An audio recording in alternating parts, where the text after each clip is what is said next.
स्कंद तायल तायल साहब, आप बताइए। तायल साहब, आपको क्या लग रहा है, क्या हिंदुस्तान के सामने बहुत गंभीर संकट, बड़ा सवाल नहीं खड़ा हो गया? क्या करें शेख हसीना का? संकट तो नहीं, पर ये सवाल अवश्य है। इसमें देखिए दो चीजें हैं। एक तो सेफ्टी और सिक्योरिटी का, शेख हसीना का, वो प्रधानमंत्री रह चुकी हैं, वो कल परसों तक थी। और जो उनके शेख मुजीबुर रहमान का हश्र हुआ था 15 अगस्त 1975 को, वो सब और उनके परिवार के सब सदस्यों को मार दिया गया था। तो मैं समझता हूँ कि कम से कम वो सुरक्षित हैं और भारत में हैं, ये एक अच्छी बात है।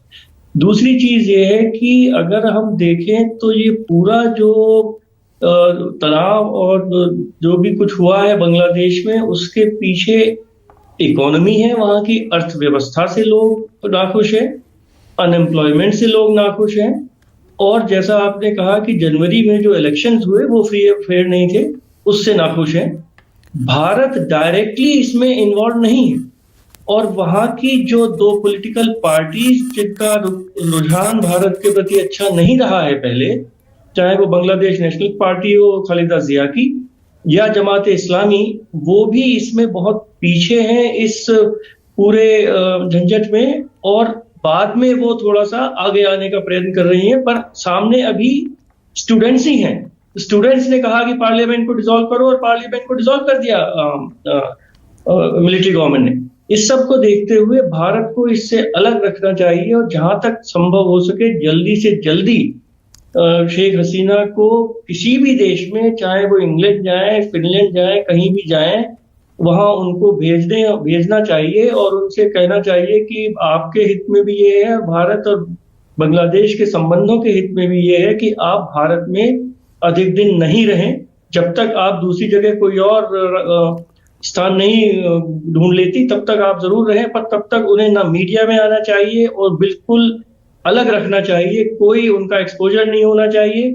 आपने देखा होगा हमारे दोवल साहब एनएसए उनसे मिले, हमारे कोई मंत्री कोई उनसे नहीं मिला है, कोई उनका ऑफिशियल रिकॉग्निशन नहीं होना चाहिए।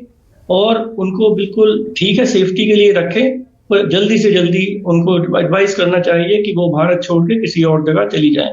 यहाँ मैं ये कहना चाहूंगा कि लंदन में, इंग्लैंड में जो लेबर पार्टी के बांग्लादेशी सपोर्टर हैं, करीब 6 लाख के करीब हैं, वो ज्यादातर जो समाचार कुछ आ रहे हैं इस तरह, वो एंटी बेगम शेख हसीना है।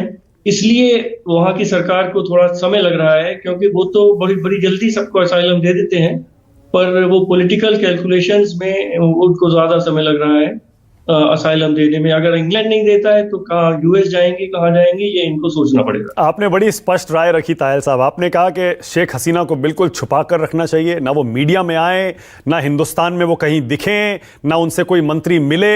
आपने ये भी कहा कि जल्दी से जल्दी उनको यहां से रवाना कर देना चाहिए। क्या मतलब इसके पीछे सबसे बड़ी वजह क्या यही है कि फिलहाल बांग्लादेश में जो सेंटिमेंट है वो एंटी शेख हसीना है, और अगर हिंदुस्तान उनके करीब आता दिखा तो हिंदुस्तान के लिए सेंटिमेंट बांग्लादेश के लोगों में बिगड़ सकता है? जी हाँ, मेरा यही मानना है कि इस समय भारत बिल्कुल उसमें पिक्चर में नहीं है। जो भी स्टेटमेंट्स आ रहे हैं या जो वक्तव्य आ रहे हैं, जो भी सब कुछ, केवल भारत कहीं भी नहीं है। पर पूरा जो ये हुआ है वो शेख हसीना के खिलाफ हुआ है, उनकी नीतियों के खिलाफ हुआ है, और उनकी पार्टी के खिलाफ हुआ है। और जो इलेक्शन उन्होंने फिक्स किया और सब लोगों को, पूरे अपोजिशन को जेलों में डाल दिया, उसके खिलाफ हुआ है। भारत को इससे बिल्कुल अलग रहना चाहिए। और जैसे ही अंतरिम सरकार वहां बनती है, भारत का एक स्पेशल एनवॉय बिल्कुल जाके वहां मिले और उनको बताए कि भारत की मित्रता बांग्लादेशी से है, बांग्लादेश के लोगों से है, बांग्लादेश देश से है, और किसी एक राजनेता से नहीं है, किसी एक पार्टी से नहीं है।